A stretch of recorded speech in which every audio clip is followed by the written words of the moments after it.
Welcome to foundation classes students. आज हम एक बड़ा ही इंपॉर्टेंट टॉपिक पढ़ने जा रहे हैं, ratios of specific angles. Students, ये अगर हम स्पेसिफिक एंगल्स की रेशोज अगर हम जान लें तो ट्रिग्नोमेट्री वाले चैप्टर में हमारा बड़े सारे क्वेश्चन बड़े इजीली सॉल्व हो जाएंगे। तो ट्रिग्नोमेट्री के अंदर हमें कुछ क्वेश्चन ऐसे आएंगे जिसमें वो 0 डिग्री की वैल्यू के बारे में पूछेगा, 30 डिग्री के बारे में पूछेंगे, 45 डिग्री, 60 डिग्री और 90 डिग्री। स्टूडेंट्स, 0 डिग्री और 90 डिग्री वाला जो स्पेसिफिक वैल्यूज़ हैं ये हम अपने नेक्स्ट वीडियो में देखेंगे। आज हम डिस्कस करेंगे 30 डिग्री, 45 डिग्री और 60 डिग्री। तो स्टूडेंट्स, यो अगर हमारे पास कोई एक ट्राइंगल बनती है, जैसे लेट इट बी, ध्यान से देखना, ध्यान से समझना, बड़े सारे बातें आपको आसानी से समझ आ जाएंगी। तो पहले डिस्कस करेंगे हम 45 डिग्री को। 45 डिग्री में अगर हमारे पास एक एंगल ये 45 डिग्री का आ जाए और ये एंगल हमारे पास 90 डिग्री का हो, तो ये वाला कितने डिग्री का होगा? Gas it.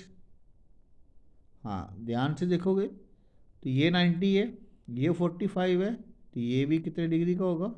45 का। क्योंकि आपको पता है कि तीनों एंगल का सम कितना होना चाहिए? 180। अगर ये 90 है तो इन दोनों का सम कितना होगा? 90। अगर ये 45 है तो ये भी कितना होगा? 45। अब आप इस ट्राइंगल को ना ध्यान से देखो। आप ये कैसी ट्राइंगल बन रही है? राइट एंगल ट्राइंगल तो है, बट और ध्यान से देखोगे तो आपको ये आइसोसेलेस ट्राइंगल बनती हुई दिखेगी। इसका मतलब है कि ये वाली साइड और ये दोनों साइड है, अगर मैं नाम डाल लूँ ए, बी और सी, तो हमारे पास A B is equal to B C हो जाएगी। बस इस बात को ध्यान रखो। अगर लेट कर लूँ कि ए बी मेरे पास 1 यूनिट है, तो बी सी भी कितनी होगी? 1 यूनिट होगी। अगर हम पी जी टी को यूज़ करें तो अगर ये 1 यूनिट है, ये 1 यूनिट है, तो ये जो ए सी आ जाएगी हमारी, ये √2 हो जाएगी। बस अब स्टूडेंट्स ध्यान से इस बात को अपने दिमाग में बिठा लो कि 45 डिग्री एंगल के सामने जो साइड होगी हमेशा वो 1 की रेशो में होगी, और 45 डिग्री वाली अगर हमारे पास ट्राइंगल गिवन है और उस केस में 90 के ठीक सामने वाली रेशो क्या होगी? √2 होगी। ये भी 45 था, हमने क्या पढ़ा अभी? 45 के सामने वाली जो साइड होगी वो 1 की रेशो में होगी, और 90 के सामने वाली √2 में।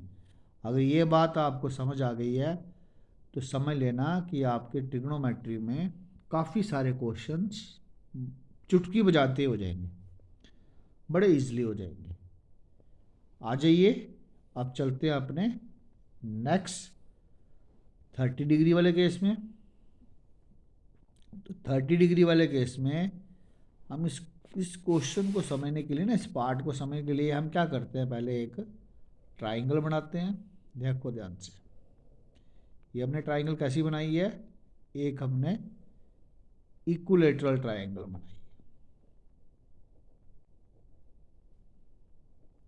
और आपको पता है इक्विलेटरल ट्राइंगल के तीनों एंगल कैसे होते हैं? 60 डिग्री, ये भी 60 डिग्री और ये भी 60 डिग्री। अब आप एक बात और जानते होंगे कि अगर इक्विलेटरल ट्राइंगल में अगर हम एक परपेंडिकुलर ड्रॉप करते हैं बेस पे, तो वो परपेंडिकुलर क्या करता है? बेस को दो बराबर हिस्सों में बाइसेक्ट करता है। ठीक है। अब इस वाले पोर्शन वाली जो ट्राइंगल है हमारे पास, इसको अलग से बना लेते हैं। ध्यान से देखना, ये 90 थी, ये 60 थी, तो ये एंगल कितने डिग्री का होगा? ऑटोमेटिक 30 डिग्री का।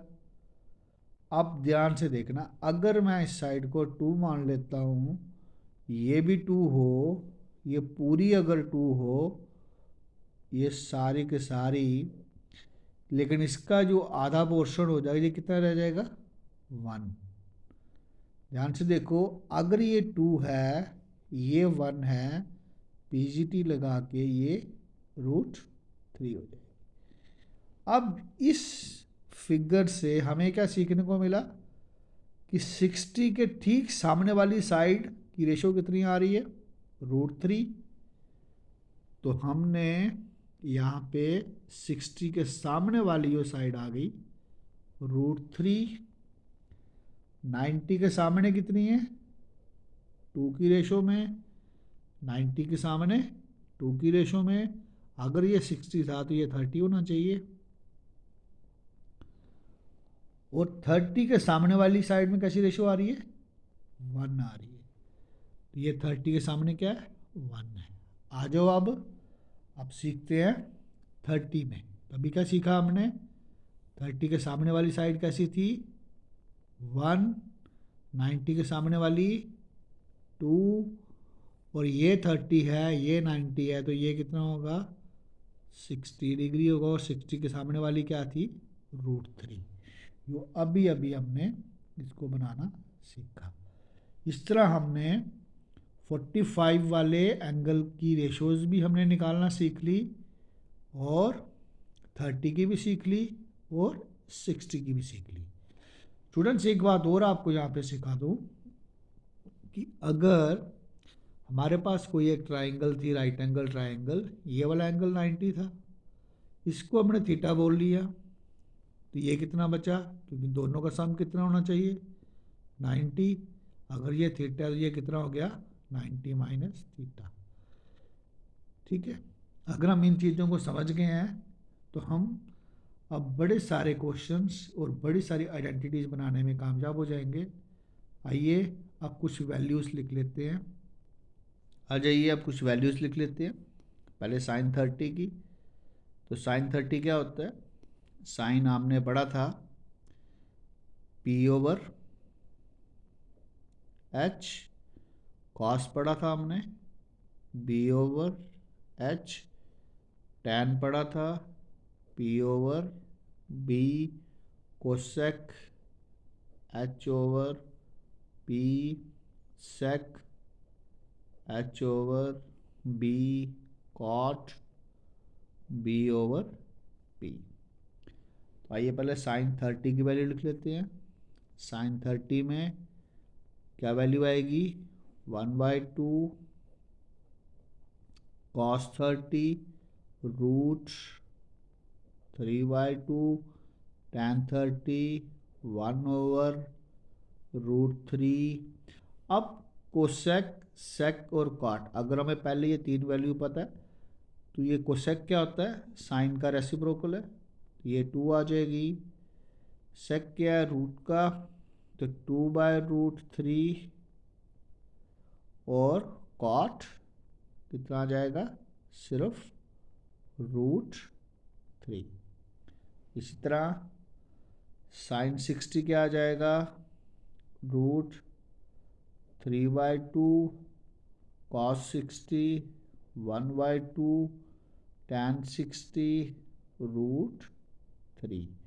अब आगे कोसेक साइन 60 का उल्टा 2/√3 सेक 60 2 और कॉट 60 1/√3। ठीक है। अब आ जाओ साइन 45। तो साइन 45 के लिए क्या हो जाएगा?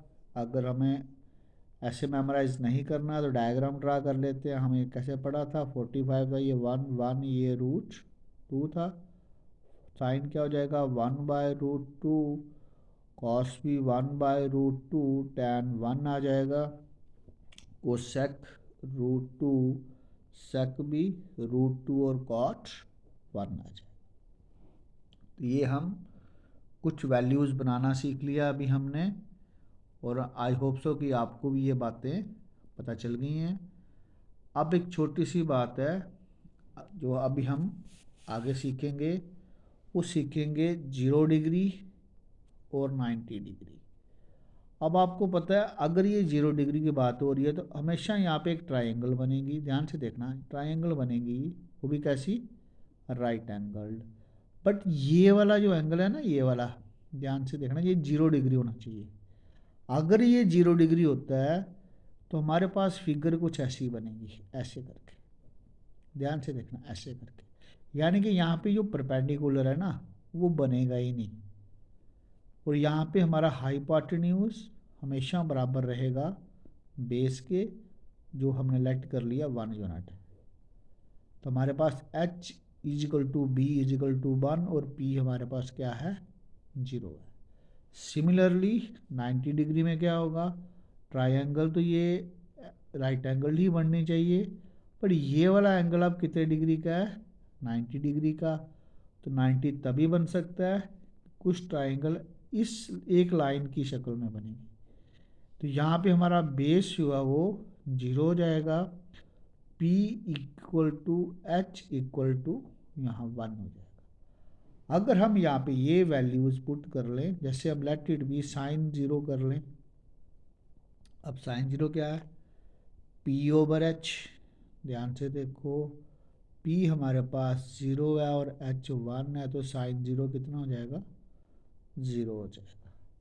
ठीक है, इसी तरह हम ये वैल्यू पुट करके अपनी sin 0, cos 0, tan 0 सारे निकाल सकते हैं। सिमिलरली sin 90 अगर देखें यहाँ पे तो P/H था, P भी 1 है और H भी 1 है, तो इट मीन sin 90 कितना आ जाएगा, 1 आ जाएगा। आई होप सो कि आपको कुछ बातें समझ आई हैं। फिर भी आपकी कोई क्वेरी होगी तो मुझे कमेंट बॉक्स में लिखना। आई होप सो कि आपको आज का सारा ही टॉपिक क्लियर हो गया। तो मेरे इस वीडियो को लाइक करें, शेयर करें और भी स्टूडेंट्स तक पहुंचाएं। Thank you students.